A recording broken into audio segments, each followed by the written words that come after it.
Pueblo digno y respetuoso. Escucha bien lo que voy a decirte. Hay mucha gente que te habla bien de frente, te da la mano, te dice que tal hermano, mientras por atrás te están dando palo. Así muchos políticos juegan con el paisano. Ha llegado la hora ya del cambio. Basta de seguir en este mismo mambo. De división, opresión son sus armas de dominación, recreando el racismo que golpea al que nos vea de su color, causando mucho dolor, manejados por unos cuantos que son gente cínica con una mala estrategia política. Pero les digo, lero lero, bandolero, maleante politiquero, lero lero, bandolero, maleante politiquero, no caeremos en tu juego. No, no, no, no, no, no, no, no.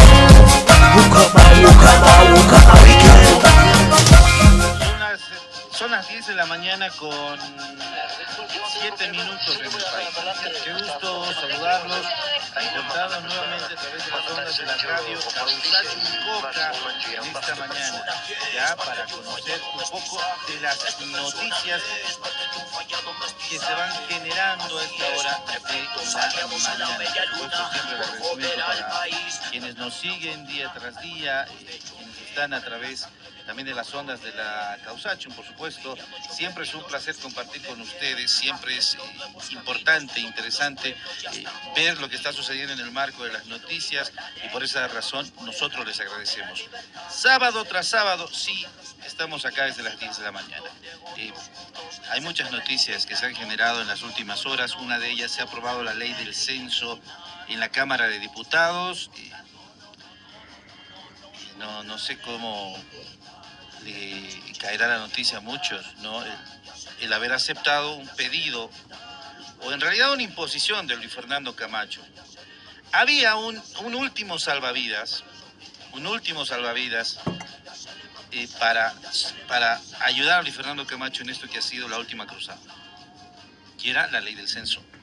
Ayer yo lo escuchaba al asesor del Comité Interinstitucional decir que era innecesario seguir con el paro. ¿Qué significa eso?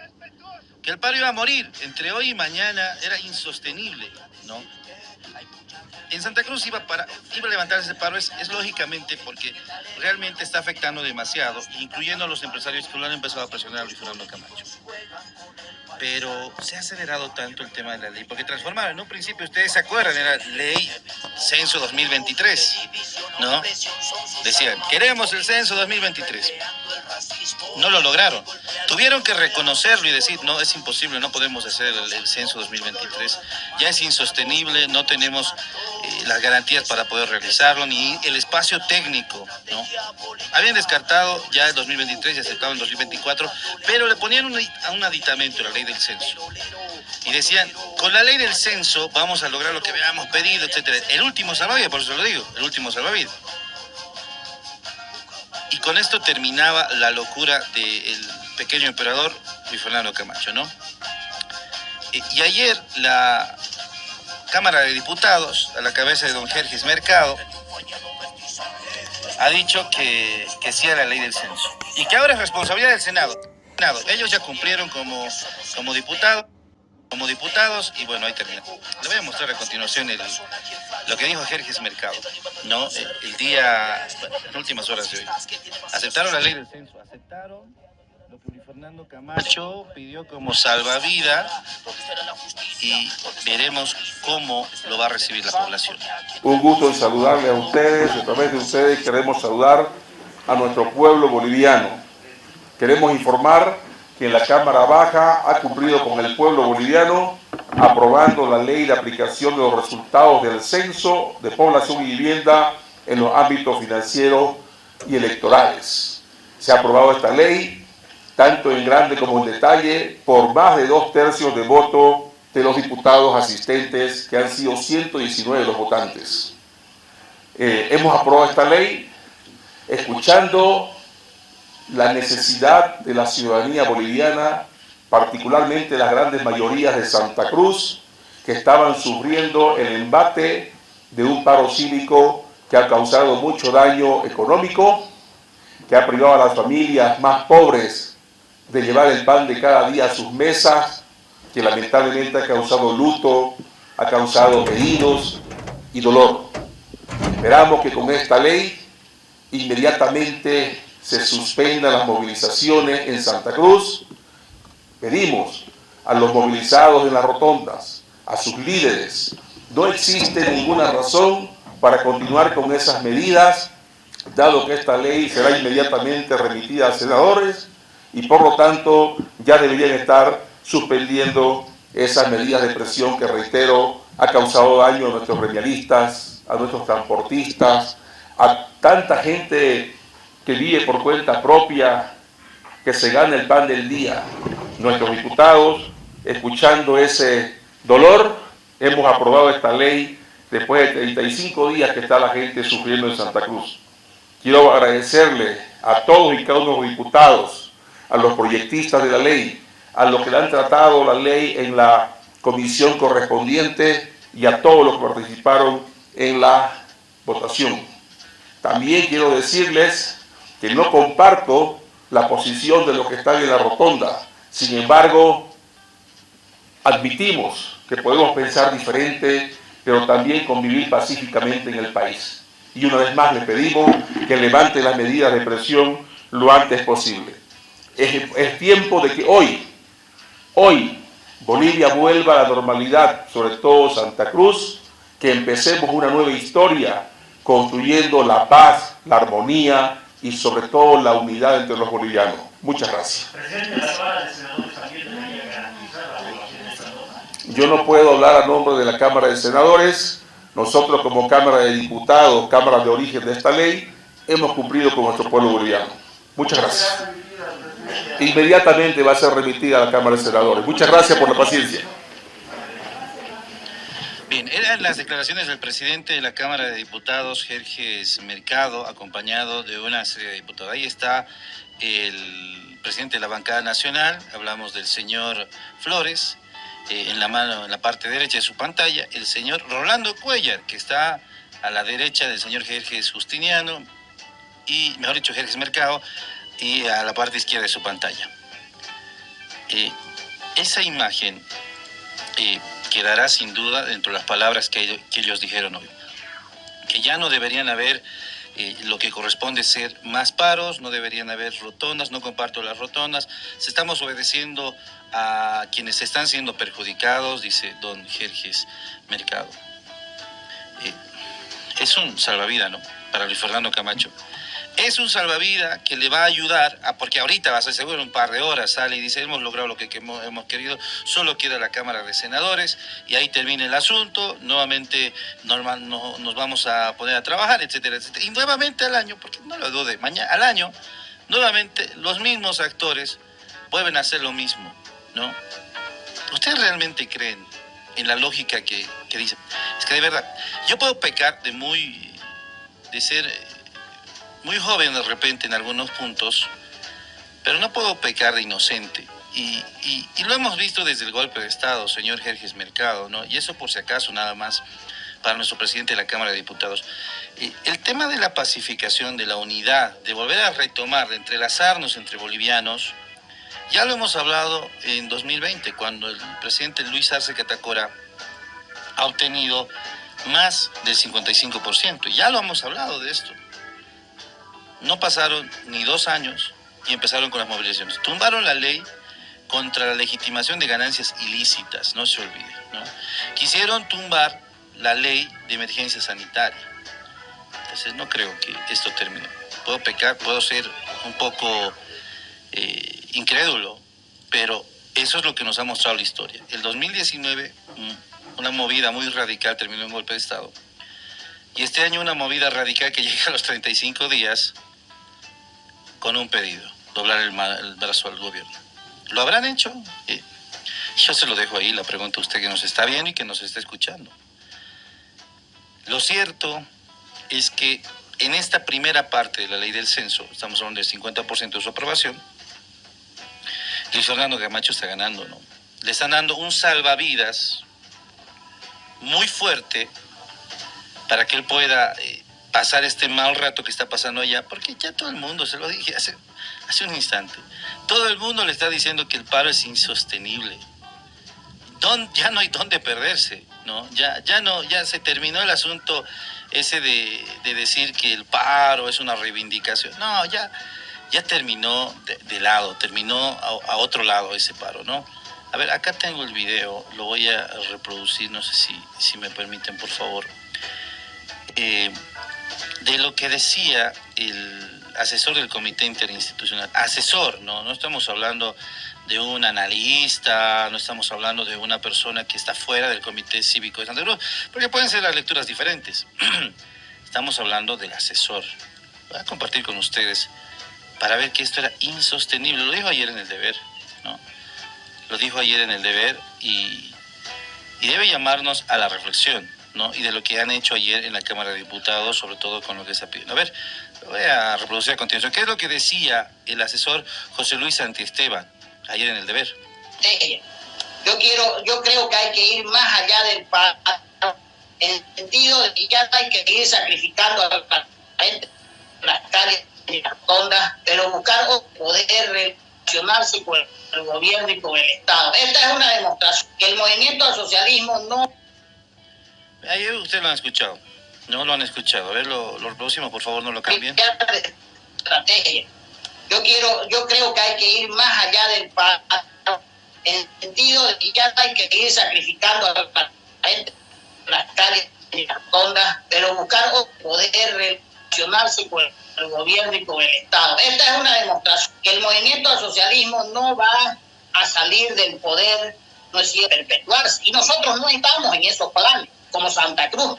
Probablemente otras regiones tengan esos planes, pero nosotros no. Nosotros tenemos otra forma de mirar el Estado y de mirar también la política y el desarrollo. Entonces, a partir de ahí, creo yo que seguir sacrificando a la gente, a los empresarios, los emprendedores, a todos en Santa Cruz, me parece que debería consultársele a todos los actores, debería convocarse ya nomás el día de hoy, si es posible, o mañana, y preguntársele cuáles son las estrategias, planteársele todas las estrategias que vienen, ¿no es cierto?, el levantamiento del paro, ¿no es cierto? Yo no coincido, Chocoleo, quiero decirlo con toda claridad, aunque yo no decido eso, no coincido que la gente se siga, no más allá de desgastándose, sino arriesgando hasta su propia vida en las calles y las rotondas. Yo siempre lo he dicho, no es cuestión de tener temor o no temor, sino es cuestión de ser muy coherente con lo que hemos avanzado hasta ahora y de conocer cada día mucho más al gobierno del MAS. Tenemos que replantear nuestra relación.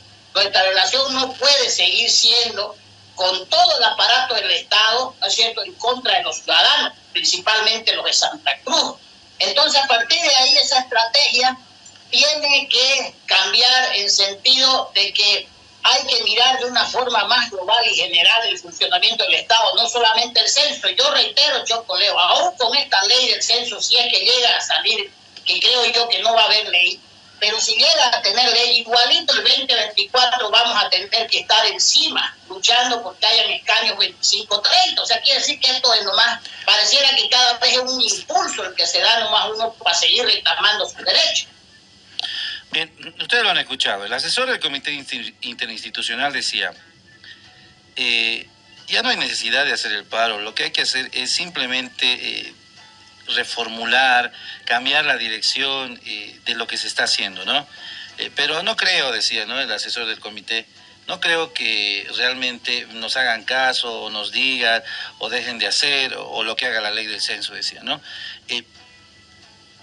Pero ya se había caído el tema del paro, ¿no? Se había caído el tema del paro y eso debe a nosotros llamarnos la atención porque ayer el comité, o mejor dicho los diputados, decidieron aprobar esto en un 50% y llevarlo a otra esfera, ¿no? Este salvavidas que le han dado a Luis Fernando Camacho. Bueno, eso es con lo que estamos despertando, ¿no? Hoy día, con la ley del censo, y sin duda llevará a mucho análisis y mucha opinión de ustedes. ¿Qué es lo que piensan? ¿Qué es lo que dicen? Ahí tiene usted el espacio de comentarios, lo pueden hacer. Y pueden enviarlo también a través de estas esferas de redes sociales que nos permiten esa interacción. ¿Qué dicen los titulares? Vamos a ver qué dicen los titulares para hoy, los medios de comunicación. El Mundo, por ejemplo, ¿cómo titula para hoy? La Cámara de Diputados aprueba con más del dos tercios de voto la ley del censo. Lo dijo Jerjes Mercado, 119 votantes, dice El Mundo. Vamos a otro periódico, El Alteño. ¿Qué dice El Alteño? Marianela Prada encabeza la marcha contra la violencia, principal titular, Santa Cruz está peor que Venezuela, dice el ministro Edgar Montaño, porque el paro dejó en la capital oriental en crisis. Fotografía, grave incendio en el parque industrial, dice el periódico El Alteño. Otro de los titulares del periódico, campesinos debaten avasallamientos y conflictos por tierra, Tarija se encamina a una quinta ola de contagios de COVID, dice el periódico de Tarija. Otro de los periódicos, El País, también de Tarija, Cumbre fijará roles para frenar avasallamiento en áreas rurales, principal fotografía, en Tarija realizarán un catastro vitivinícola, dice el principal titular del País. Vamos a más titulares. ¿Qué dice La Razón para hoy? ¿Cómo amanece La Razón? Vocal del Tribunal Supremo Electoral afirma que la distribución de escaños está sustentada en la ley y la Constitución. Otro de los titulares, el debate por la ley del censo se instala en la Asamblea. Sesión plenaria de la Cámara Baja comenzó a las 20:30, se decidió que el voto sea secreto. Comité Cruceño califica como un buen avance la aprobación del proyecto de la comisión, dice. Otro de los titulares, acoso sexual, mujeres temen realizar denuncias, dice uno de los titulares, esto en razón de lo que es el día de ayer. Otro de los titulares, 4 van a la cárcel por la quema de la sede campesina, Santa Cruz se benefició con más incentivo tributario, principal fotografía, el Tri es fútbol y coraje, haciendo referencia al Mundial, ¿no? El Mundial que se está viendo en Qatar. ¿Qué dice Los Tiempos? Diputados aprueban ley censal que incluye reparto de escaños. El Pleno ha tratado un texto que no menciona 2025 y solo explica que la redistribución parlamentaria se aplicará para las próximas elecciones, dice, ¿no? Otro de los, fotografía principal, Ecuador frena a un grande, dice el titular de Un Razón del Mundial Qatar 2022.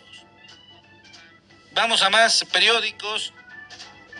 ¿Qué dice La Estrella del Oriente? Diputados reinstala sesión para tratar la ley del censo tras aprobación del proyecto. Jornada movida para los bomberos. Santa Cruz reportó 11 incendios de magnitud. Estos titulares que ustedes ven de reinstalaciones porque no hay actualización de información en algunos medios. Vamos a otro, La Patria. Oposición y oficialismo llegan a un consenso y aprueban proyecto de ley 005 sobre el censo, dice. Es la principal fotografía y la noticia de todos los medios. Otro de los titulares es Página 7, aprueban la ley del censo que prevé redistribución de escaños. La principal fotografía, paso firme, Ecuador es una cuestión del Mundial. Otro de los titulares, diversas voces piden levantar el paro para evitar tensión y violencia. Lo que les decía, ¿no? Se está pidiendo ya levantar ese paro en todos los sectores y sobre todo al interior del Comité Interinstitucional. Página 7 lo ha reflejado así el día de hoy. Otro de los titulares, ahora el pueblo, proyecto de ley del censo aprobado en diputados, ahora pasa al Senado. Mujeres alzan la voz contra la violencia fascista y machista, fotografía de la gran movilización de ayer junto a la ministra Marianela Prada. Otro de los titulares es prácticamente ahora el pueblo. Todos se están centrando en lo que representa la aprobación del censo en diputados que ahora ha pasado al Senado. ¿Cómo?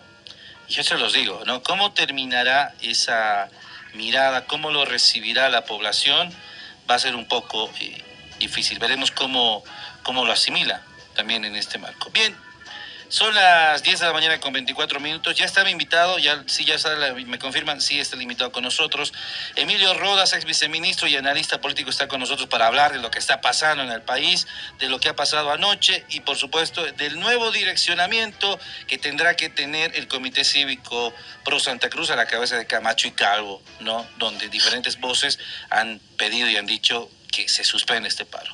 Emilio, qué gusto saludarte, bienvenido a la red Causacho en Coca, a Fundamental Noticias para el país y el resto del mundo. Bienvenido, Emilio.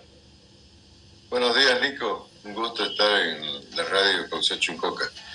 Emilio, hemos despertado con una noticia, no sé si es un balde de agua fría para muchos, pero se está hablando mucho ya en las redes sociales de lo que ha sucedido.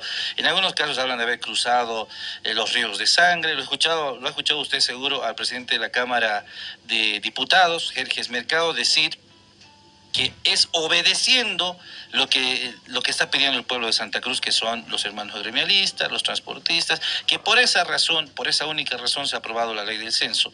Lo hemos visto ayer a don Luis Fernando Camacho decir, continúa el paro hasta que aprueben la ley del censo. ¿Qué debemos comprender de estas dos miradas, Emilio, en este pedido que ha logrado el señor Luis Fernando Camacho, aprobarlo en un 50%, si está bien dicho?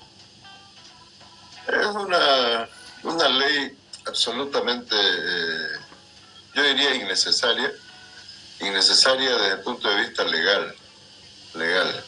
Tal vez necesaria desde el punto de vista coyuntural para superar de una vez por todas un escenario catastrófico que se vive en Santa Cruz. Un escenario catastrófico porque en 35, 36 días Santa Cruz se ha destruido todo lo que se ha construido durante muchos años de productividad, de comercio, de construcción, de servicios que Santa Cruz brinda al comercio nacional, internacional, la logística. Todo eso se ha perdido porque ya Santa Cruz no es una ruta atractiva para el negocio, no es una ruta atractiva para la logística. Entonces hay muchas oportunidades de negocios que se han perdido y Santa Cruz ha perdido un lugar de expectativa que tenía en la región. Pero aparte de eso tenemos un escenario social muy grave porque hay personas que no han podido trabajar en todo este tiempo. No han podido trabajar. Los niños no han podido ir a la escuela durante más de un mes. Se ha cerrado la gestión escolar en Santa Cruz sin poder haber vuelto a trabajar. Entonces el escenario en la región es catastrófico. Nos han llevado a un nivel de enfrentamiento entre cruceños que ha terminado destruyendo incluso relaciones hasta familiares.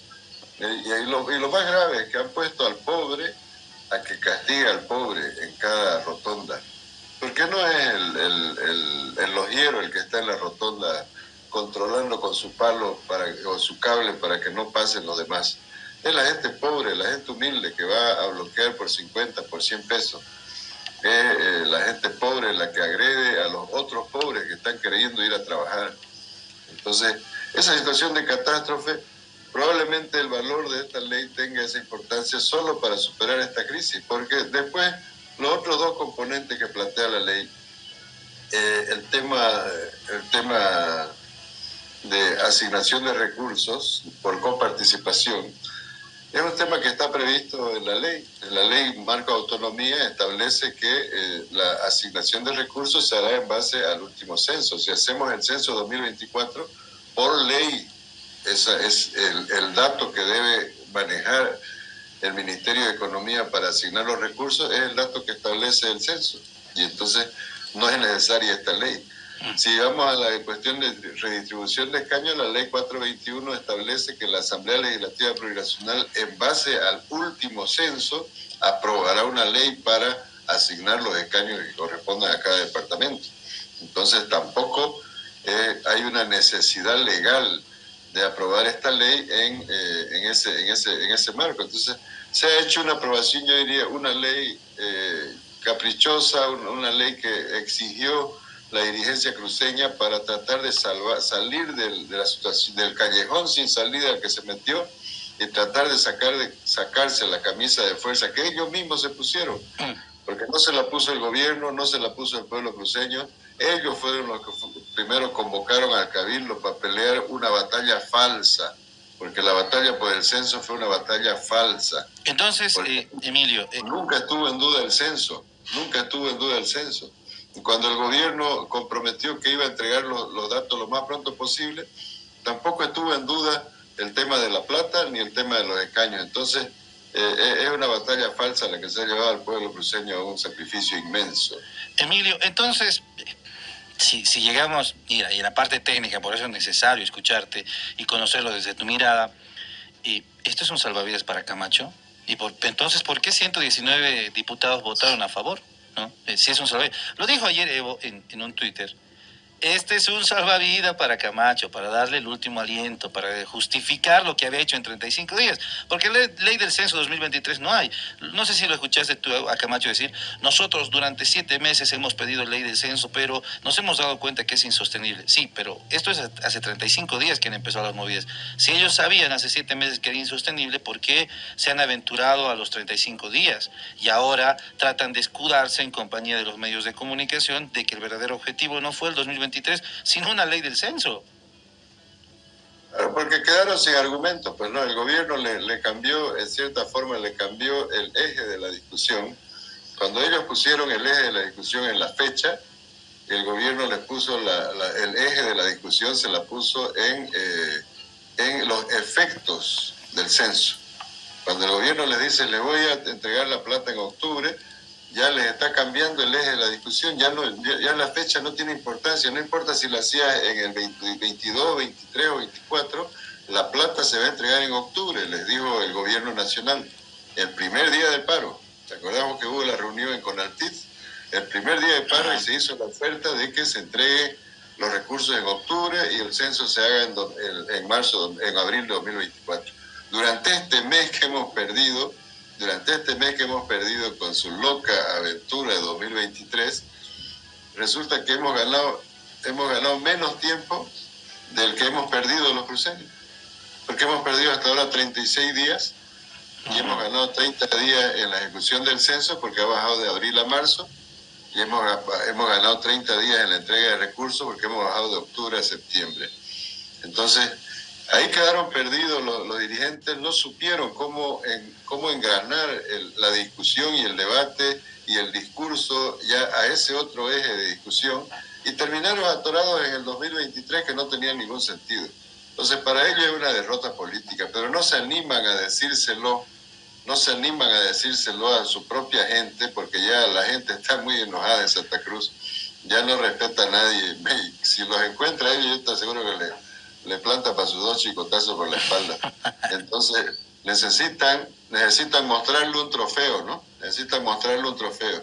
Y por eso es que se han aferrado a la conclusión del Cabildo que decía elevar a rango de ley el decreto supremo que se había sacado el día antes. Entonces es un trofeo que se le entrega para que más o menos puedan salir con cierta dignidad una dirigencia que ha fracasado, una dirigencia que ha llevado a Santa Cruz a este desastre, y le estamos regalando una bandera, pero yo diría, y justifico en cierta forma a los diputados, a los compañeros diputados, porque el diputado está votando por el compañero gremialista, por el compañero transportista, por la gente que está sufriendo tanto, mucho sufrimiento en Santa Cruz. No, esto no tiene nombre, lo que le ha hecho esta gente a Santa Cruz no tiene nombre ni parangón en la historia, nunca había pasado algo así. No, yo entiendo muy bien, y seguro lo hemos visto, Emilio, y el público, la audiencia, es consciente de lo que ha vivido Santa Cruz.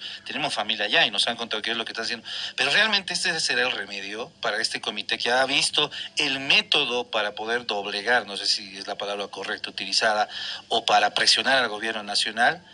¿No crees tú que van a utilizar de manera más frecuente para lograr sus objetivos este tema? Es el mismo grupo que ha participado en 2019 en el golpe de Estado, utilizando los mismos métodos que han cometido un golpe de Estado.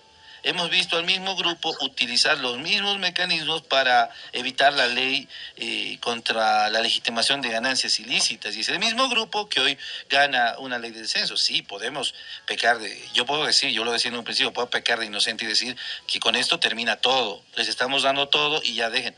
Pero no sé si va a ser así, Emilio. ¿Y cuánto tiempo va a durar esta, entre comillas, paz que va a tener Camacho con Bolivia? Yo creo que la derecha tenemos que estar claros que la derecha siempre va a volver al ataque. Ellos no tienen métodos democráticos para lograr conquistar el poder en Bolivia. Porque el pueblo se ha dado cuenta que los pobres somos más, los humildes somos más. Entonces, es la posibilidad de que vuelvan por la vía democrática al poder es difícil. Pero este paro está dejando lesiones muy, muy fuertes al interior de la élite cruceña. Es decir, la élite cruceña, la dirigencia cruceña en este paro ha fracasado rotundamente. En este momento no se animan a darle la cara a la gente. Se han escondido, están escondidos, nadie se anima a decir de una vez levantemos el paro, Entonces yo estimo, Nico, que han echado a perder su método de presión más efectiva, porque la gente le plantó cara con el Cabildo del Chiriguano, le plantó cara y les dijo que ellos no eran los únicos que tenían vocería. Entonces Santa Cruz está partida. Los municipios cruceños, la Andecruz, no ha acatado el paro. El municipio capital no ha acatado el paro. Muchos sectores privados se han desgranado en estos 35 días porque les parece una locura seguir manteniendo esta medida. Y sobre todo porque ellos son los que han perdido plata también. Porque muchos pueden decir, sí, el empresario no pierde, pero hay empresarios del comercio, hay empresarios de los servicios, hay empresarios de la logística, que en este momento tienen rodeado Santa Cruz y no pueden mover una tonelada de nada. Entonces también pierde el sector privado y también les mira a estos dirigentes y dice, pucha, ¿dónde vamos a ir con esta gente? ¿Dónde vamos a ir? Nosotros necesitamos del gobierno, necesitamos que el gobierno nos ayude. No podemos estar peleados eternamente. Entonces probablemente la dirigencia cruceña, Camacho, Calvo, Cuellar, Rainerio Vargas, que no hay que olvidarse del vicerrector. El vicerrector es uno de los actores más peligrosos de este bloque fascista. Yo diría que han echado a perder un método de lucha tradicional del comité cívico, porque la gente ya no lo sigue con la misma intensidad, ni siquiera sus grupos más leales, porque ahora el pueblo siente que con este paro nos han destruido la economía, nos han destruido el equilibrio social, y su propia gente cree que los han traicionado. Entonces se presenta una ruptura fuerte al interior de la derecha, anterior a los grupos de poder en Santa Cruz, se presenta una ruptura fuerte. Y claro, si me preguntás a mí y me decís, ¿esto le da oxígeno a Camacho? Yo diría que Camacho ya no está políticamente para oxígenos. Ya no está, es un cadáver político. Ya no resucita políticamente después de esta ofensiva suicida que lanzó y que ha terminado acabando con su carrera política. Camacho ya no tiene posibilidades ni en Santa Cruz siquiera. Ni en Santa Cruz. En Santa Cruz los grupos de poder lo consideran un accidente político que les ha hecho mucho daño. Bien, estamos conversando con el ex viceministro y analista político Emilio Rodas sobre lo que está sucediendo, los últimos datos y por supuesto lo último en tema de actualidad, el tema de la ley de censo que se aprobó en la Cámara de Diputados. Emilio, en las grandes cruzadas, y creo que un buen ejemplo para hacerlo ahora, es siempre obtener una victoria. Claro, sometías al pueblo a una guerra, hablamos del Imperio Romano, atacabas, conquistabas tierras, no importaba el sufrimiento de nadie, siempre y cuando consigas victorias, ¿no? Y de esto habrá un ganador y habrá un perdedor de esta pulseta que se ha encarado entre el gobierno nacional y Fernando Camacho con el censo. Yo creo que no creo que el gobierno haya ganado, porque tener a la región más importante del país en esta crisis durante más de 35 días demuestra la debilidad en capacidad de gestión de crisis. Un gobierno no puede darse el lujo de tener a la región más dinámica económicamente, la de mayor peso durante tantos días. No puede darse el lujo de haber perdido el control territorial de Santa Cruz, porque en este momento el gobierno no tiene control territorial en el departamento de Santa Cruz. Si en este momento viene un grupo de unionistas y me patean en mi casa, no tengo yo dónde ir a presentar una denuncia y hacerlo meter preso. Más bien lo agarran y lo guasquean al Paco que quiera venir a llamar la atención. Esa es la realidad en este momento en Santa Cruz. Parece gracioso, Emilio, ¿no? Pero es una realidad. Esa es la realidad. Todos los días la gente es agredida en los puntos de bloqueo. ¿Y dónde puede ir a quejarse? ¿Dónde puede ir a decirle a una patrulla o a un puesto policial, oiga, ya me han tirado una pateadura? El Paco no se anima a acercarse a ese punto de bloqueo. Ese es el nivel en que se ha perdido el control territorial de Santa Cruz. Entonces, cualquier triunfalismo del gobierno, es decir, ganamos con el 2024, es un absurdo. Es un absurdo. Porque además, haber tenido paralizada Santa Cruz durante todo este tiempo, más de 5 semanas, implica una afectación a las proyecciones económicas. El presidente Arce o sea, todo el tiempo está resaltando la gestión del presidente Arce los éxitos económicos. Bueno, nos han golpeado en la economía, nos han golpeado, las proyecciones de crecimiento no van a ser las mismas con este paro, las mismas que tenía previstas en 2022. La inflación va a tener su efecto porque va a subir el pollo pues, en el resto del país, van a subir otros alimentos, la carne, van a subir otros alimentos que produce Santa Cruz, entonces va a tener su efecto. La derecha cruceña ha sido derrotada, yo diría por su falta de capacidad de interpretar el momento político. Esa falta de capacidad para interpretarlo es lo que la ha marcado a la derecha. Pero el gran perdedor es el pueblo cruceño. El pueblo cruceño, el pueblo boliviano, la gente que está padeciendo. O sea, esta tragedia es una tragedia terrible para el pueblo cruceño y nos va a costar años recuperarlo. Porque mira vos, Nico, la ganancia. Dice, en el mejor de los casos, según las proyecciones de población del INE, a Santa Cruz le va a llegar algo más de 300 millones de bolivianos por año, adicional a lo que le llega ahora en la coparticipación tributaria. Y hemos perdido más de 8.000 millones de bolivianos.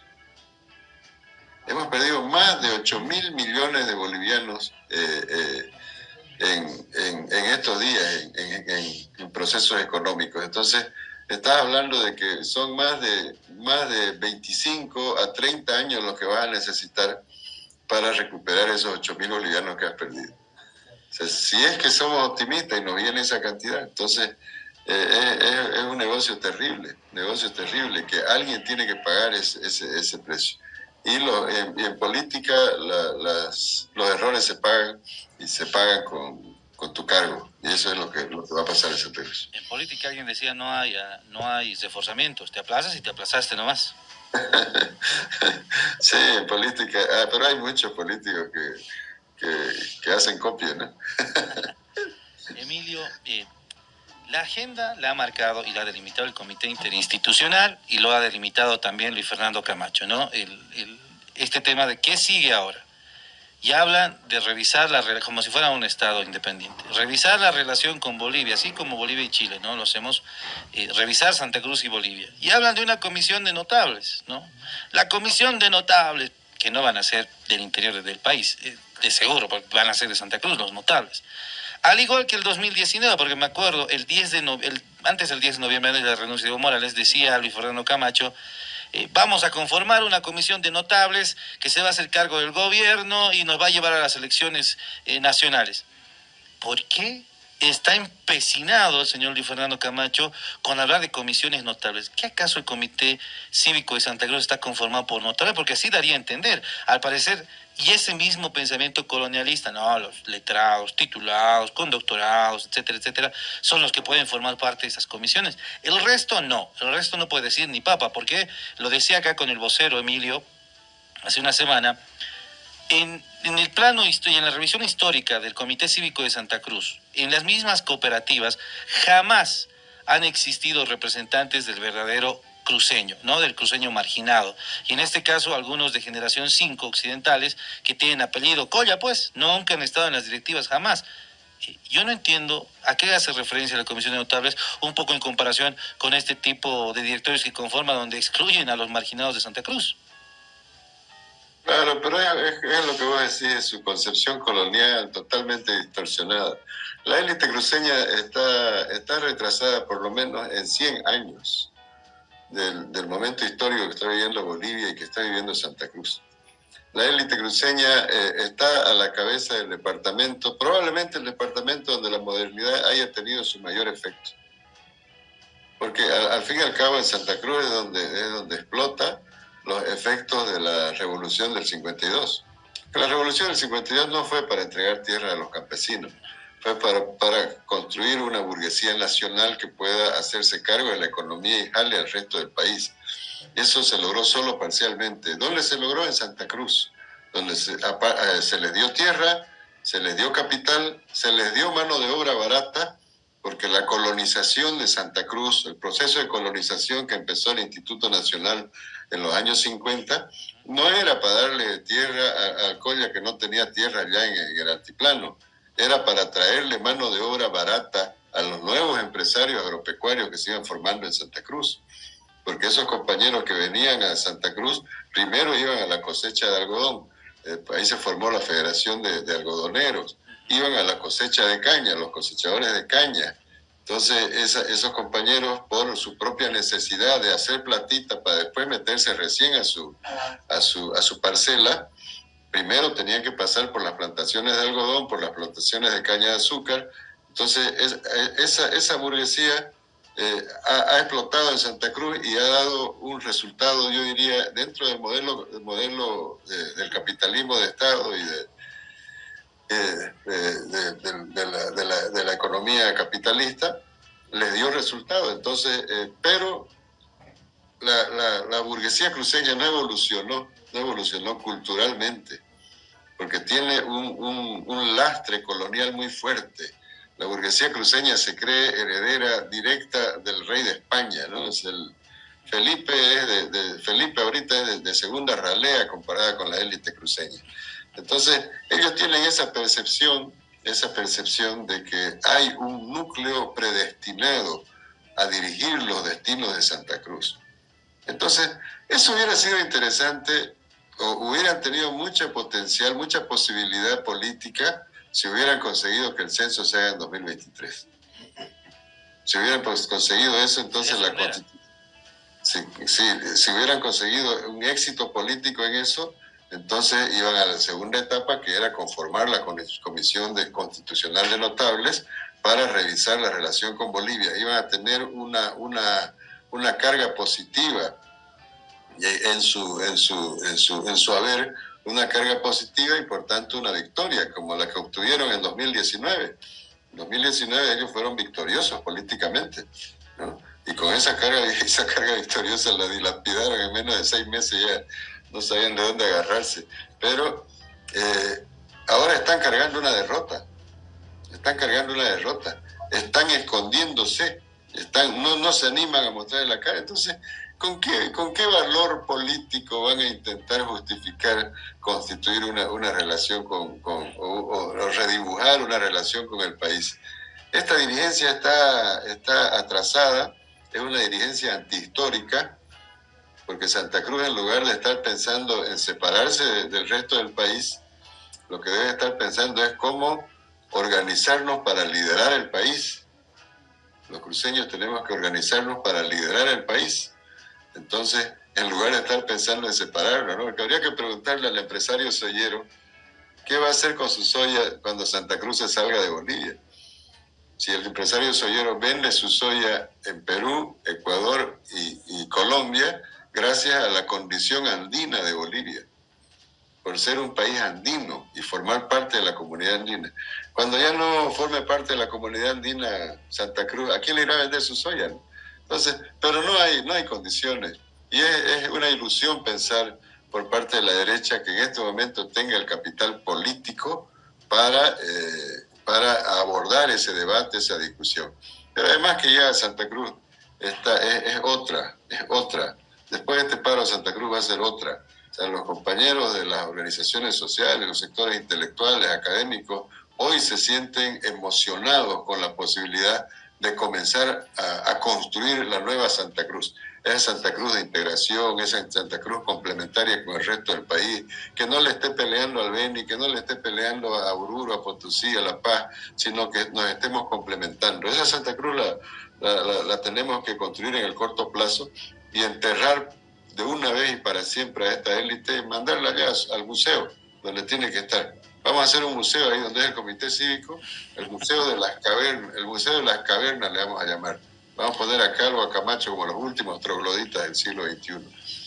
Bien, y eso seguro que vendría una lección histórica al país. Emilio, el 2019 han gestado un golpe de Estado y hasta la fecha no hay impunidad para ellos, ¿no? Para quienes pues han organizado algo que ha destrozado el país. Si bien hoy Santa Cruz ha sido afectada, el 2020 han destrozado todo el país, ¿no? Y eso es una realidad. ¿Qué nos Precisamente nos han hecho el paro de 2021 y nos han hecho este paro de 2022 porque los mismos actores andan sueltos, ¿no? Andan sueltos.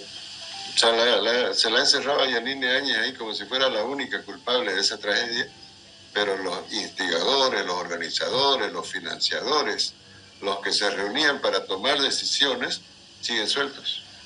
Por eso Camacho es gobernador ahora, ¿no? Por eso Camacho es gobernador. Por eso Calvo sigue hablando en nombre del Comité Cívico.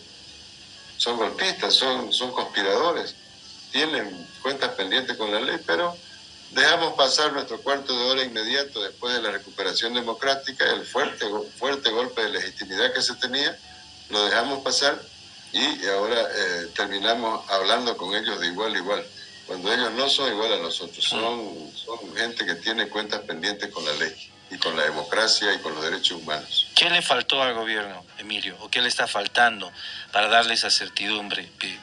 Lucho ha sido perseguido por el golpe de Estado. Lucho ha sido uno de los afectados, nuestro presidente. ¿Qué pasó? En la mirada... Yo creo que lo que le ha faltado es poder entender que en política no hay perdón. Política no hay perdón. Y mucho más cuando se tiene cuentas con la justicia. El presidente Luis Arce es producto del golpe de Estado. Si no hubiera habido el golpe de Estado en 2019, el presidente Arce ahorita sería ministro de Economía, probablemente. Probablemente. Los parlamentarios que están en la bancada del MAS son producto del golpe de Estado. Son producto del golpe de Estado. Porque si no hubiera habido el golpe de Estado, se hubiera conformado la bancada que fue elegida el año 2019. Entonces, lo que ha faltado es la convicción de que era necesario cerrar ese ciclo histórico en el país con una fuerte incidencia de la justicia, no de la venganza, de la justicia, de construir un relato verdadero de lo que ha pasado en 2019, establecer los responsables y poder sancionar a esos responsables. Hemos sido muy tolerantes, hemos intentado coexistir. Ministerio de Justicia, Ministerio de Gobierno, han sido absolutamente tolerantes y se les ha salido de control. No sé si estarán bien controlados, ¿no? Pero está claro que ha habido una inoperancia de parte de ambos ministerios, sobre todo de la justicia, ¿no? Emilio, no se ha respondido a la altura de lo que ha pedido el pueblo. Lo que se pedía en un inicio y una de las solicitudes que tenía el pueblo boliviano es dar cárcel a los golpistas y a los asesinos de Sencata y Sacaba. Son 3 años que han pasado, ¿no? Y seguimos hablando de pacificación. Lo escuchaba esta mañana el presidente de la Cámara de Diputados, Jerjes Mercado, decir, vamos a volver y vamos a retomar la senda de la unidad, de abrazarnos como hermanos, que esto termine, aceptamos la diferencia entre cada uno, pero... ese mismo discurso lo hemos tenido el 2020, cuando se ha recuperado la democracia, pero ¿existirá esa unidad de Bolivia, esa unidad cuando los impunes siguen siendo impunes, Emilio? No se puede negociar la ley. O sea, en pro de la unidad de la patria, del país y del futuro y de la paz entre hermanos, no podemos ignorar que hay gente que ha cometido delitos. Hay gente que ha cometido delitos. Hay gente que se ha organizado para delinquir. Se ha organizado. Entonces, cuando vos traspasás estos límites, cuando pasás ya de lo que es pensar nada más cometer un delito a ejecutarlo y con sus efectos, porque aquí no estamos hablando de que se pensó en dar un golpe de Estado. En cualquier país del mundo, pensar en un golpe de Estado, reunirse para dar un golpe de Estado, ya es un delito, aunque no lo consumes, porque estás conspirando para romper el orden democrático. En Bolivia se reunieron, planificaron, recibieron ayuda exterior, tomaron decisiones, ejecutaron y provocaron el daño que esto trae. Entonces, están todas las condiciones legales dadas para poder establecer sanciones, pero no ha habido ese valor inicial, no lo hubo.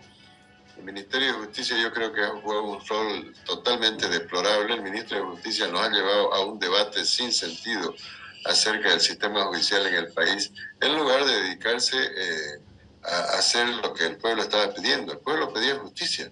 El pueblo no pedía venganza, el pueblo pedía justicia. Y estaban todas las condiciones dadas.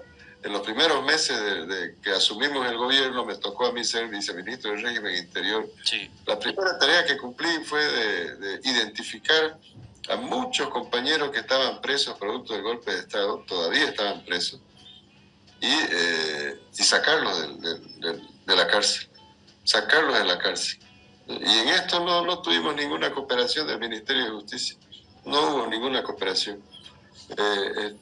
Hemos trabajado en estos casos con la Fiscalía, con el sistema judicial para poder identificar muchos casos que, claro, cuando te meten preso y te mandan a una cárcel, a un centro penitenciario, no te mandan por conspiración política o por delitos políticos, te mandan por delitos comunes. Entonces era difícil identificar a muchos compañeros que estaban presos por haber participado en una movilización, que por eso los habían metido presos, pero que en lo oficial figuraba como que estaban presos por haberse robado una garrafa, por haber entrado a una casa. Entonces, esas cosas no hubo la cooperación. Y claro, ahora creo que no hay mucha preocupación por cerrar esta herida. El Ministerio de Justicia, el Ministerio de Gobierno están preocupados por otros temas y no precisamente por cerrar esta herida histórica. Esperemos que eso cambie, porque el pedido de justicia es al unísono, Emilio. Reciencito nada más lo hemos recordado. Hoy, 26 de noviembre, ¿qué estaba pasando en el país? Ya teníamos muertos en Sencate y se acaba el 2019. Claro. Una actitud radical de Yanine Áñez y Arturo Murillo mostrándote las manillas, Roxana Lizárraga expulsando a los periodistas del mundo, persiguiendo unos a otros, y eso parece que se ha olvidado. No, claro, los demócratas, los que pelearon por la democracia, nos mostraron realmente lo que era la democracia. Pero creo que hay que insistir, y eso debiera ser parte del debate en las organizaciones sociales, un debate serio de las organizaciones sociales de cuál es el horizonte. No se puede construir futuro con deudas pendientes con el pasado. Tenemos que ponernos de acuerdo en construir un relato histórico verdadero, y esos relatos históricos verdaderos establecen quiénes son los responsables de esas violaciones, y esos responsables no pueden estar gozando de derechos políticos irrestrictos, no pueden estar gozando en este momento, no puede Tuto andarse paseando por el país. No, ¿y la ley? ¿De quién es la idea de la ley? ¿Es de Tuto, Emilio? Claro, ley mata decreto, dice, pero no puede estar paseándose por el país. Después de que todos sabemos que él fue el cerebro organizador de la última etapa del golpe de Estado. Camacho no puede estar liderando políticamente una región del país cuando todos sabemos que a través de él se logró que los militares y los policías traicionen a la Constitución y al pueblo boliviano. Pero están gozando de derechos políticos irrestrictos, se mueven de aquí para allá como si nada, conviven con otros actores políticos que son mucho más legítimos. Creo que hay muchas tareas pendientes, pero el eje del Ministerio de Justicia en el país es la clave. Yo muchas veces he dicho que la Fiscalía, me preocupa la Fiscalía, porque este fiscal Lanchipa era fiscal durante el golpe de Estado, y sus fiscales eran los que firmaban los memoriales para meter presos a los compañeros. Uh-huh. Y muchos de esos fiscales siguen en funciones. No han recibido una sola sanción. En el caso de Luis Fernando Camacho, la Fiscalía no ha podido sentarlo a Camacho ni una sola vez a tomarle una declaración. Y él es denunciado del caso Golpe de Estado 1. Él es denunciado por la compañera Lidia Patti. Golpe de Estado 1. Ya tenemos sentencia en el caso Golpe de Estado 2. Yanine Áñez está presa por el Golpe de Estado 2. Ya tiene sentencia. Y resulta que no tenemos ni siquiera una declaración de Luis Fernando Camacho en el caso Golpe de Estado 1.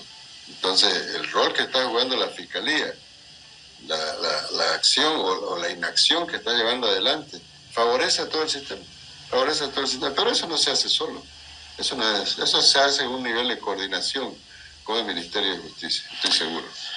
Bien, Emilio, eso lo dejamos para una segunda parte, para seguir conversando sobre ese tema, porque, créeme, no sé, yo creo que esto recién empieza, ¿no? Recién está comenzando, todavía va a haber mucho hilo por qué jalar en estos próximos años, y para mí el 23 va a ser un año muy duro. Emilio, te agradezco mucho, será hasta una próxima oportunidad, gracias por estar acá en la Causachun y por permitirnos conversar contigo en este sábado. Gracias, Nico, un gusto estar con la radio, y a las órdenes siempre, a las órdenes siempre. Ojalá la próxima vez que hablemos ya estemos en libertad los cruceños. Esperemos que sí, ojalá. Gracias, Emilio. Gracias. Hemos conversado con Emilio Rodas, quien es ex viceministro y analista político. Nos vamos a ir rapidito hasta el trópico de Cochabamba, donde el presidente del MAS, IPCP, Evo Morales, está iniciando un ampliado en el trópico con la presencia del diputado Alberto Arizpe, la alcaldesa Segundino de Orellana, además de todas las bases y la organización allá. Cochabamba Central Provincial. Buenos días, nos encontramos en la Federación Trópico en este momento. El presidente de la coordinadora y ejecutivo de la Federación Trópico, expresidente Evo Morales, inicia con esta actividad que se lleva adelante, donde participan hombres y mujeres, dirigentes hombres y mujeres. Vamos a escuchar parte de su declaración. Ellos habían dicho, nosotros también queremos ser como Trópico. Como coordinadora del Trópico somos fuertes. Pero ¿quiénes están en la coordinadora de las 6 federaciones del Trópico de Cochabamba? Ejecutivas y ejecutivos. Para las nuevas generaciones, para las juventudes, refresquemos la memoria. Les felicito, compañeros, hay participación de muchos jóvenes.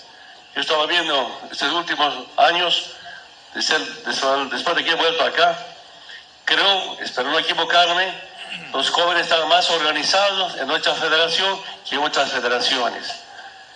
Hay también debería algunas centrales. ¿No? También central 2 de agosto, a ver, levanta la mano. 2 de agosto, no hay. Hay central, no es que no hay. Eso sí, no hay juventudes, eso sí. Tenemos reunión el día sábado. Quiero ver 1000 jóvenes en mi central, quiero verles. Vamos a organizar y vamos a ganar a todas las centrales con juventudes de Central 2 de agosto. Vamos a ver. Ahora no hay.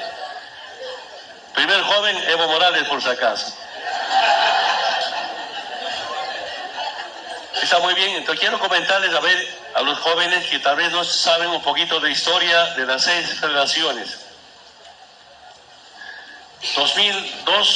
92 organizamos la llamada coordinadora de las 5 federaciones del Trópico de Cochabamba.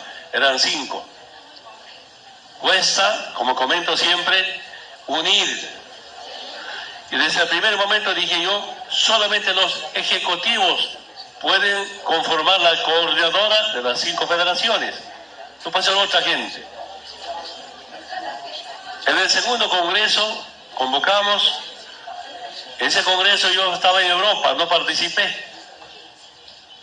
Y en ese segundo congreso han nombrado en la coordinadora otros compañeros que no son ejecutivos de las 5 federaciones.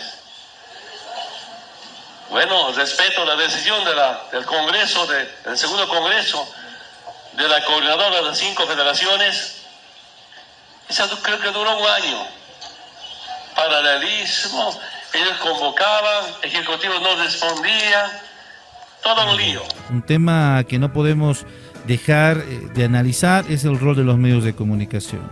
Le agradezco mucho por estar con nosotros y por aceptar esa entrevista en fin de semana. Sé que es un poquito difícil. A Susana Bejarano, quien es analista político y politóloga también, pero además colega de medios de comunicación. Susana, gracias por estar con nosotros acá en la Causachun Coca y también en el periódico digital Fundamental, más de medios de comunicación que están con nosotros ahora a través de este espacio que es muy importante, socializar y hablar de varios temas y analizarlos. Bienvenida a la Causachun Coca. Nico, muchísimas gracias por la invitación. Un saludo cordial a toda la gente que nos está siguiendo a través de Causachun Coca, de la poderosa Causachun Coca. Así que, bueno, un saludo cordial y feliz de estar contigo en este espacio. Más bien te lo agradezco. Susana, estamos viendo momentos muy complicados en el plano político, nada de lo que no hayamos vivido seguro, pero que van tomando forma cada vez que se camina y que se escucha a los actores políticos. Y uno de ellos es importante, es lo que está pasando con la ley del censo, pero algo que no estamos considerando es el aporte que tienen los medios de comunicación. Hay tanto análisis, tantas encuestas que se han dado y se habla de que han perdido totalmente credibilidad los medios de comunicación y los periodistas como tal, por debajo del 50%, y sean uno de los medios más o menos aceptables, vendría a ser la radio. ¿A qué responden estas encuestas, Susana? ¿Qué pasó con los periodistas que tan creíbles éramos antes del 2019 y que ahora estamos en decaída? Uh-huh. A ver, lo que pasa es que los medios de comunicación han dejado de ser lo que indica su nombre, que es medio, para convertirse en un lado de la acera, por decirlo de alguna manera, en alguno de los polos, ¿no es cierto?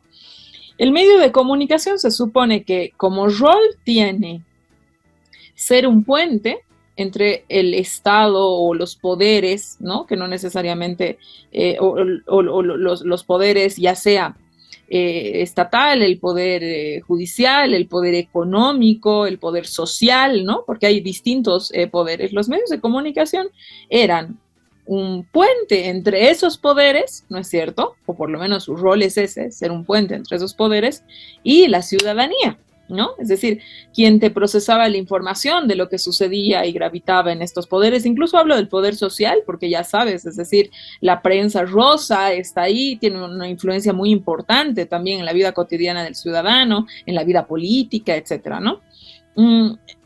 Y para empezar a tomar otro rol, no es solamente esto que pasa en Bolivia, pasa en muchos otros países de la región, pero también en España, por ejemplo, se ha denunciado muchísimo, ¿no? Cómo es que los medios de comunicación han empezado a ocupar casi sitiales políticos, ¿no? Y empezar a utilizar las plataformas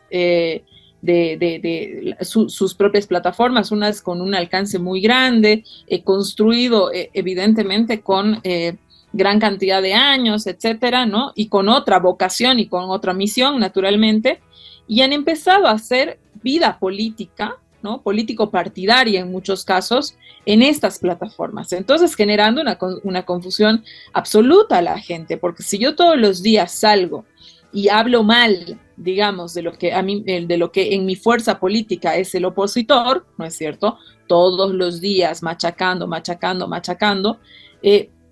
traduzco, digamos, en la sociedad una idea que es falsa, que es mía, pero no es la realidad, ¿no es cierto? Es decir, si yo todos los días digo, bueno, Nico Flores es, no sé, mi adversario político y todo el tiempo hablo mal de Nico Flores, es un problema que tengo yo, Susana, con Nico Flores.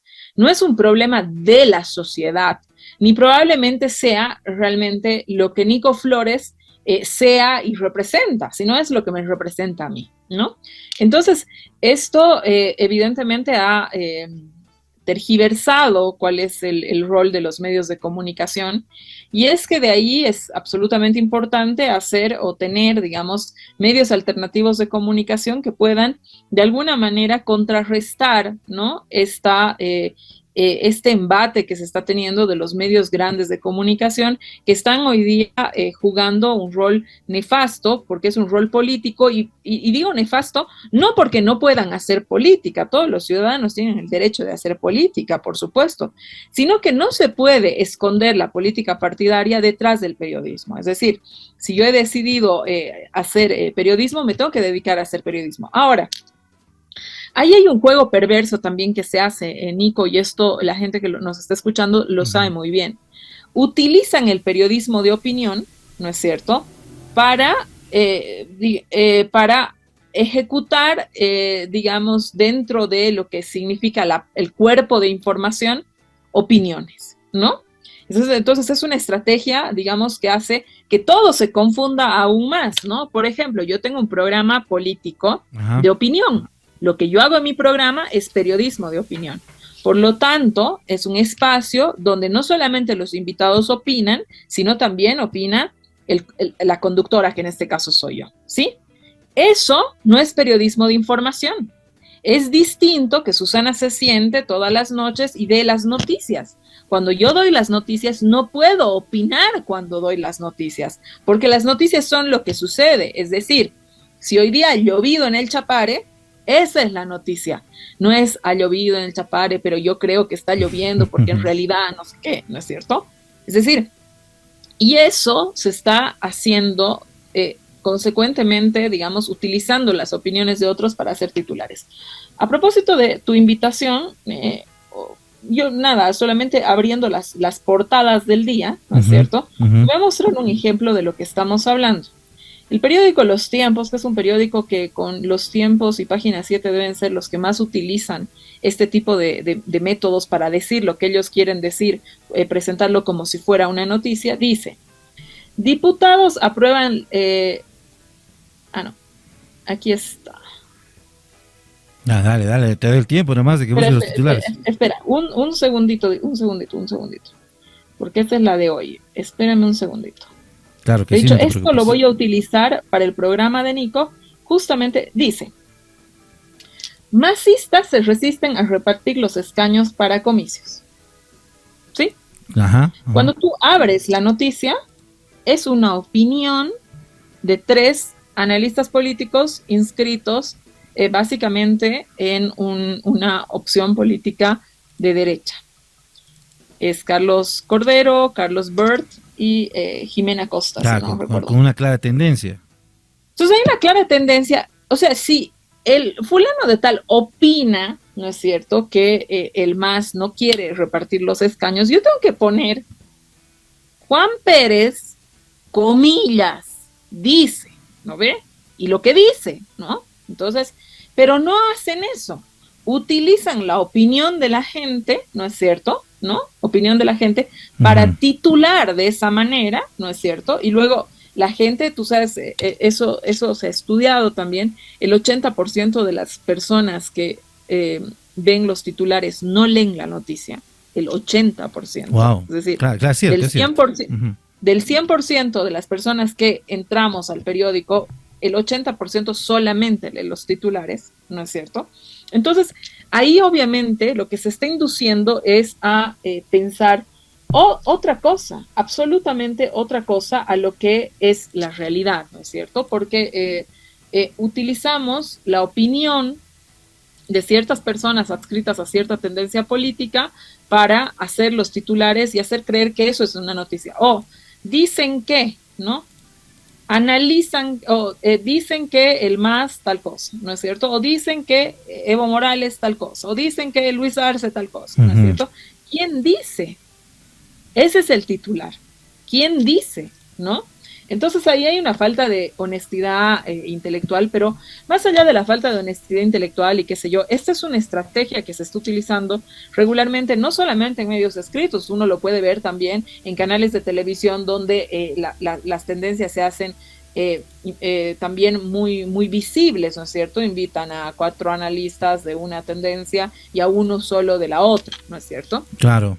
Entonces, eso, digamos que yo creo que se hace muy evidente en las estrategias, en los periódicos, en los medios de comunicación, para fortalecer aquello que políticamente, en lo que políticamente ellos creen. Si tú haces, digamos, si hacemos una cuestión de recorrido histórico, ¿no? De lo que ha pasado en las elecciones del 2020, del 18 de octubre del 2020.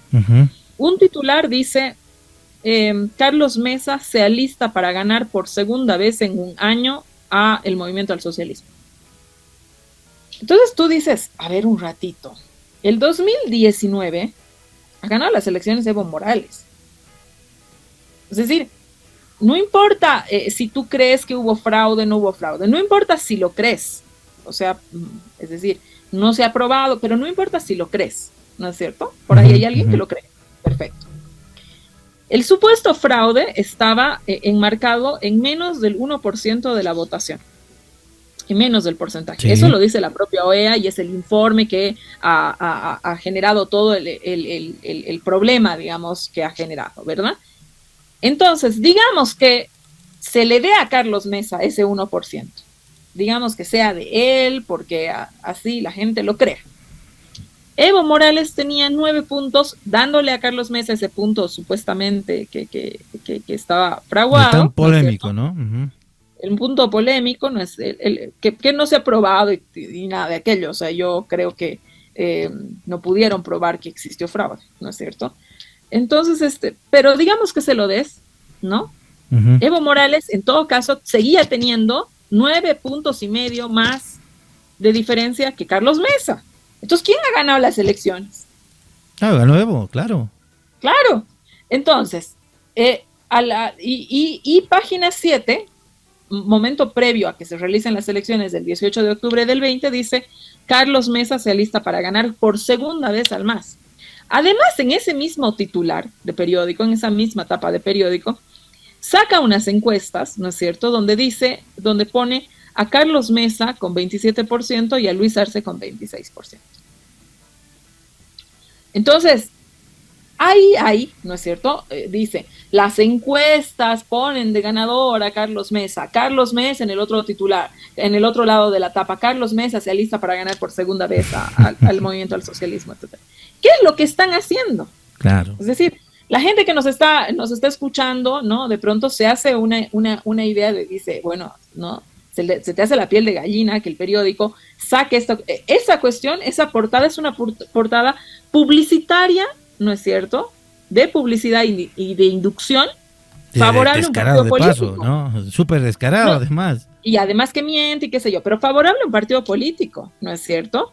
Esa portada debió ser anulada por el Tribunal Supremo Electoral, impugnada por el MAS, pero además castigada por el Tribunal Supremo Electoral, porque lo que estaban haciendo ahí era campaña política. Uh-huh. Y el medio de comunicación no puede hacer eso. El medio de comunicación, por supuesto que tiene espacio para opinión, ¿no es cierto? Ahí está el editorial. El periódico puede tener la postura política que quiera y eso se expresa en un espacio llamado editorial. Claro. ¿No es cierto? Como hubo, por ejemplo, en el periódico de La Razón en la década de los 90, un director de periódico decía, yo quiero que MacLean sea el alcalde. Sí, yo quiero que MacLean sea el alcalde. Y escribía los editoriales, ojalá que la población paseña vote porque MacLean es excelente, etcétera, etcétera. Y salía abiertamente el director del periódico a decir, es que yo quiero que MacLean sea alcalde y estoy utilizando el espacio editorial para decir cuál es mi postura política, que no necesariamente compromete al periódico, es la postura política del director del periódico. Bueno, los periodistas de La Razón, de ese tiempo de La Razón, ¿no es cierto?, fueron los más duros con MacLean. Para que tú veas que se puede hacer, es decir, que el periódico puede tener, o el director del periódico, como en el caso en este que te estoy contando, y como es en el caso de Página 7, etcétera, pueden tener una postura política, por favor, claro que pueden, pero tienen un espacio para eso. Y en la medida que más transparente, ¿no es cierto?, sea todo esto, es más saludable para la democracia, ¿no es cierto? Pero ahora, si yo punto, digo, Susana, no, nosotros somos imparciales, exacto, aquí, por favor, mentira, nosotros aquí damos espacio a todo el mundo, etcétera, etcétera, ¿no es cierto? Te vistes de imparcialidad y sacas este tipo de portadas, estás mintiendo y estás degradando la noble profesión del periodismo. Es por eso, Nicolás, que en este momento de degradación absoluta de la noble profesión del periodismo que existe, es tan importante los medios alternativos que te puedan dar al menos un enfoque distinto de las noticias. Con esto no te digo que no se pueda tener postura, que no se pueda tener, que se llama afiliación política. No, por supuesto que no. Lo que estoy diciendo es otra cosa. Es que la falta de honestidad y a lo que han trasladado el oficio periodístico está, primero, degradando la noble profesión y luego, Nicolás, dando muchos problemas a la democracia. Si tú recuerdas en el conflicto terrible, tan sufrido, tan doloroso que hemos vivido en el 2019, Página 7 ha sido un periódico que ha servido para estigmatizar al Alto. Cierto. Yo recuerdo una nota editorial que ahora la han bajado, pero la recordamos y la hemos leído y las hemerotecas no han implosionado, o sea que uno puede ver el periódico. No lograron eliminarlas. Es un editorial del 27 de noviembre del 2019, es que recuerdo la fecha, y que en el editorial decía que por suerte, ¿no es cierto?, nos habíamos librado de los impulsos de esta gente que tuvieron de explotar la planta en Sencata. Es decir, cómo el periódico va a poner una cosa, haciendo una comparación con Chernobyl y lo que hubiera significado para la paz y cuántos muertos hubieran habido y no sé cuánta cosa más. ¿Cómo es posible que un periódico no haya tenido siquiera, ¿no es cierto?, ¿cómo te puedo decir? La necesaria misión, ¿no? O sea, la necesaria misión del periodismo, pero ni siquiera acercarse, ni siquiera tener el reparo, el decoro de acercarse a esta gente que estaba siendo estigmatizada y preguntarle qué había pasado. Sencillamente, periódicos como Página 7, periódicos como El Deber y periódicos como Los Tiempos se compraron el discurso de Arturo Murillo. Lo mismo pasó en Sacaba. Tú recuerdas esa portada de Los Tiempos. De López y Fernando, ¿no? Claro, de Murillo. Que decía, los manifestantes de Sacaba se han disparado entre ellos. Eso decía la portada del periódico de Los Tiempos, la portada del periódico de Página 7. Entonces, ¿cómo un medio puede ser instrumentalizado? Evidentemente en ese momento eran gobierno, instrumentalizado por el gobierno para establecer una retórica y un sentido común que tenía que ver además, que es mucho más complicado porque digamos que a veces el periódico pueda, digamos, inclinarse y toda esa cuestión. Pero esto tenía que ver con la vida humana. Habían masacrado a gente y el periódico decía que era esa misma gente la que se había matado o que era, de alguna manera, ¿no es cierto?, necesaria la intervención militar como fue en Sencata, porque los tipos nos iban a matar a todos. Entonces, es terrible el rol nefasto que han cumplido los medios de comunicación, sobre todo en la conflictividad. Ahora mismo en la conflictividad con Santa Cruz lo hemos visto también, Nico, el rol que ha cumplido El Deber, ¿no es cierto?, un rol terrible. Primero, claro, en los 4 últimos días ya le está dando duro a Camacho porque evidentemente Santa Cruz ya no resiste más. Ahora mismo hay una conferencia de prensa para ver si es que el paro se suspende o no.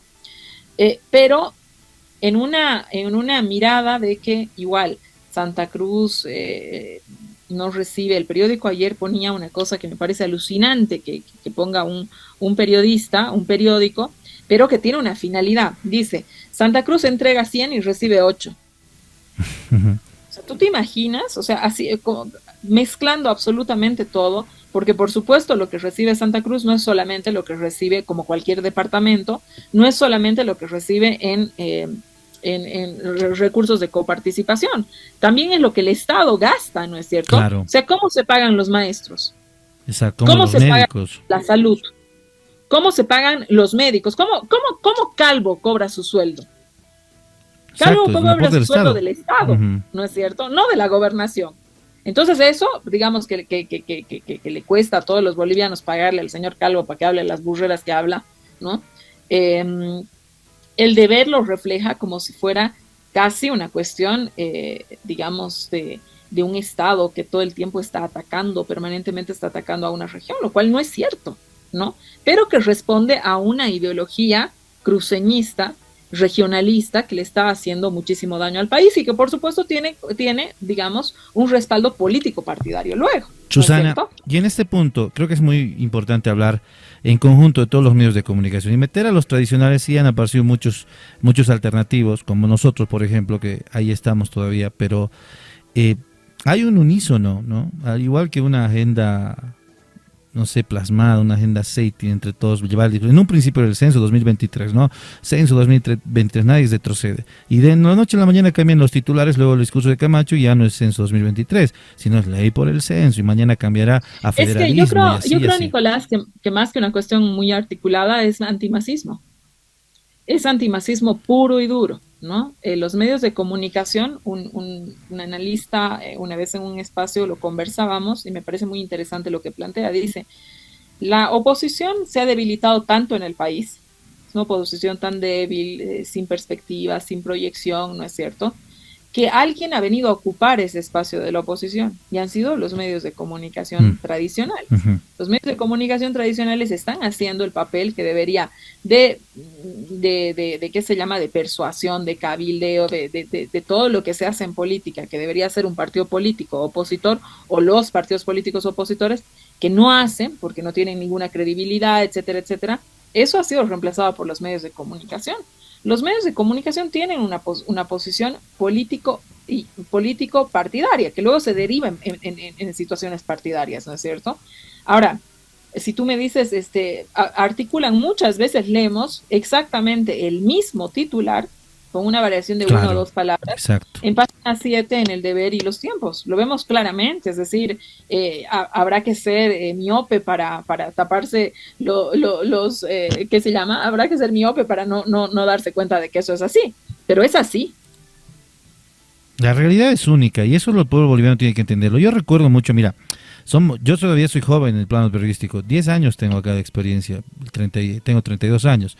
Y lo he visto a lo largo de la historia. El 2003 lo vi también con mucha gente que se cayó con lo que pasó en la masacre de octubre. Y lo vi también en el 2019 más de cerca porque tomaron los medios de comunicación. ¿Y quiénes fueron? Los grupos radicales. Por ejemplo, estaba en Patria Nueva esas veces, toman la radio, no dejan de lado todo, no, los grupos cierran los micrófonos, al igual que en Bolivia TV, lo hacen lo propio con la causa Chuncoca, y en la noche también se hace con los medios hegemónicos, Unitel, RTP, los toman también, el mismo 9 de noviembre, si más no me equivoco, toman todos los medios de comunicación, en la mañana los estatales y en la noche los privados, lo tumban las antenas, pero porque es evidente la parcialización que existe de unos y otros, ¿no? El tema de imparcialidad, que lo escucho siempre, en todas las radios, en todos los programas, el mismo Valverde lo escucho en algún punto, es decir, somos imparciales, nosotros vamos acá para dar la información sin ningún contenido político. Lo hacen, hemos visto que hay gente que se ha arrodillado, Susana, cuando Evo renunció, ¿no? Se han arrodillado en la Plaza Murillo. Hemos visto que hay gente que aplaudió y que ha dicho abiertamente por quién hay que votar. Entonces, ¿podemos seguir hablando de imparcialidad en estos medios de comunicación bolivianos o es que la gente se ha encargado de identificarnos a cada uno? Yo creo que tiene que ver, Nico, con lo que te decía. Hay un reemplazo de alguna manera de los medios de comunicación, ¿no es cierto?, con los partidos políticos. Esos medios de comunicación también tienen sus afiliados que actúan como militantes, ¿no? Es decir, tú tienes grupos que de pronto discutes lo que dice página 7 y pones en evidencia, pero esto no ha pasado esta otra cosa, digamos, ¿no? Es decir, está lloviendo en el Chapare, punto. Esa es la realidad. Claro, eso es objetivo, ¿no? Te estás inventando que deben ser los del Chapare, que no sé qué, que esto, que el otro. Entonces hay unos grupos de militantes también, ¿no? Que puedes cruzarse, que por ahí son militantes también de partidos político-partidarios y toda esta cuestión, ¿no? Entonces, evidentemente, Nicolás, ahí las voces de pronto disidentes, ¿no? A esta forma, digamos, de hacer comunicación que están, ordenando los medios tradicionales, tiene un costo enorme, y tiene un costo político también enorme. Yo me acuerdo que empecé a criticar a Página 7 el tipo de periodismo que hacía. Página 7 no tuvo ningún empacho, pero ninguno, Nicolás, en sacarme 6 días en portada, diciendo que yo estaba dando unos contratos desde el Ministerio de Comunicación. Sí, yo no trabajaba en el Ministerio de Comunicación, ¿cómo podía hacerlo? Es decir, no conocía a las personas a las que se habían contratado, ¿cómo podía hacerlo? ¿No? Entonces, era una cosa absoluta, y además me pidieron la contraparte, y nunca sacaron mi contraparte. Es decir, era una cosa absurda. Entonces, utilizando, ¿no?, la plataforma mediática para agarrar, y cualquier voz disidente, voz pública, disidente a aquellos que plantean, por supuesto que intentan desacreditarla, porque si desacreditan esa voz pública disidente a lo que ellos plantean, ¿no es cierto?, es que cada vez que lo que ellos plantean se hace verdad. por eso es la importancia de los medios alternativos, de los espacios alternativos, Nicolás, ¿no es cierto? Y que yo sé que la batalla es dura, esa cuestión de la forma en la que te silencian, de que te desacreditan, te dicen comprado, pagado, sacan a la familia, hacen una serie de operaciones que por supuesto no las hace el periodista, las hace los militantes, los mandados por esos, ¿no es cierto? Claro. Entonces, que evidentemente lo que intentan es desacreditar las voces públicas para que lo que ellos plasman como verdad sea la verdad, aunque no lo sea.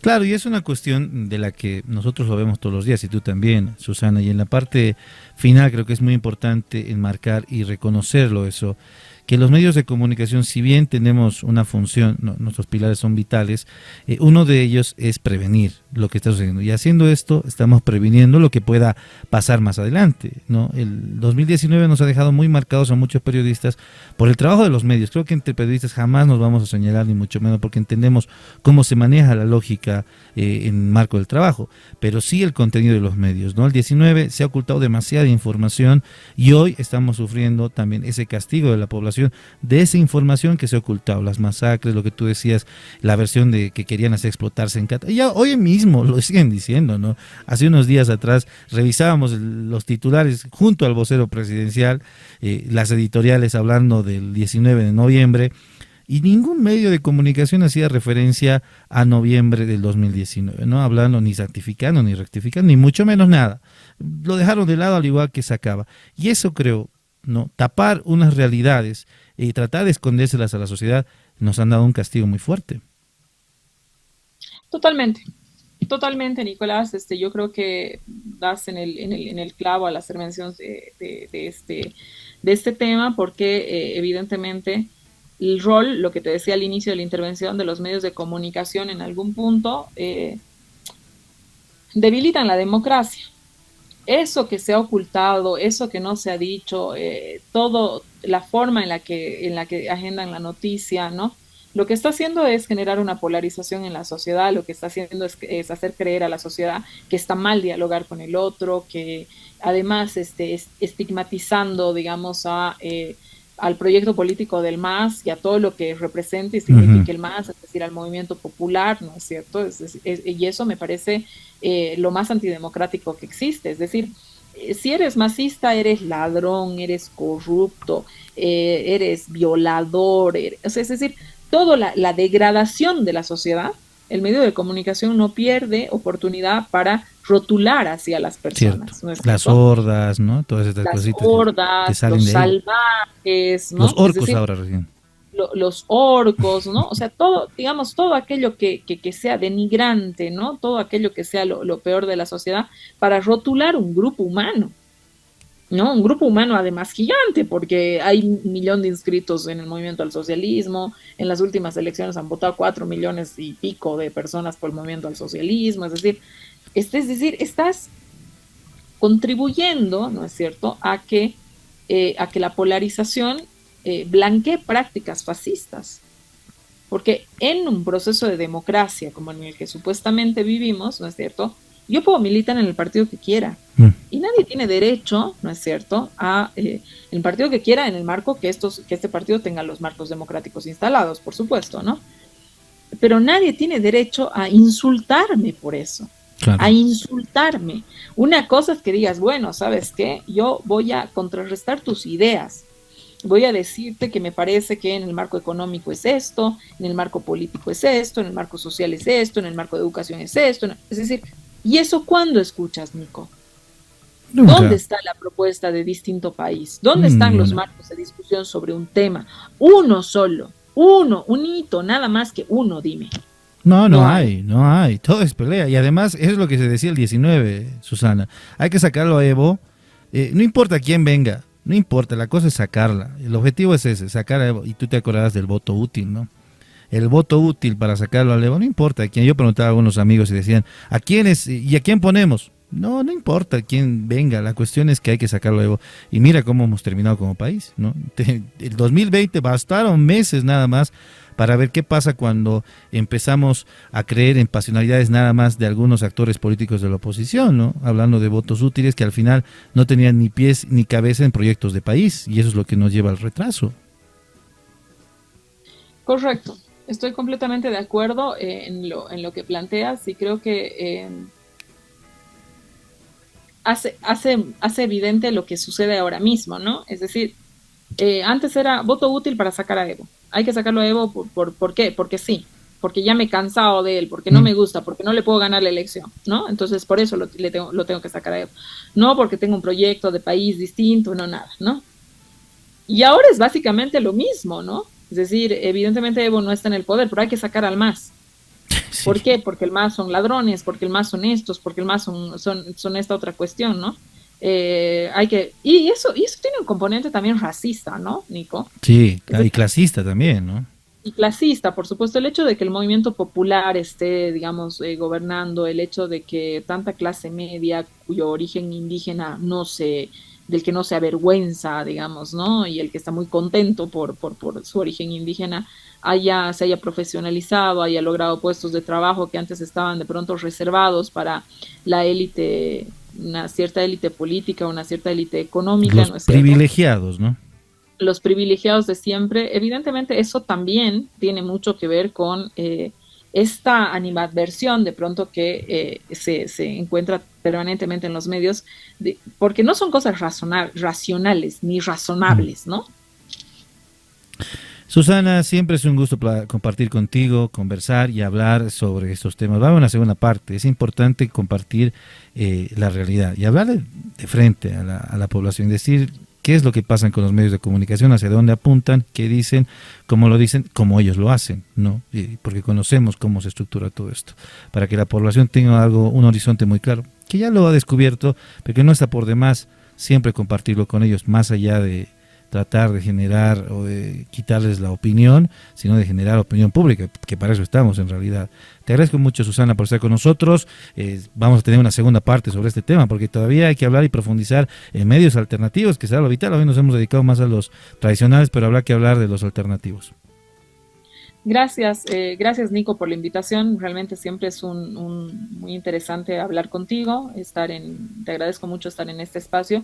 Y sí, creo que hay que hablar permanentemente del rol de los medios de comunicación, tanto de los tradicionales, desnudar el rol que están teniendo, como, digamos, impulsar a los medios alternativos, que creo que han tenido un rol fundamental, digamos, en este último periodo, que hubiera sido, digamos, de la información que necesitábamos, por ejemplo, en pandemia, si los tradicionales no hubieran puesto allí realmente todo su esfuerzo y toda su vocación periodística para hacernos conocer algo más allá de lo que nos decía ese momento la dictadura de Áñez, ¿no? Seguro. Y no hubiésemos sabido nunca de las masacres, ¿no? De hecho, porque el registro de imágenes por los medios no hay, Susana, pero sí por los alternativos.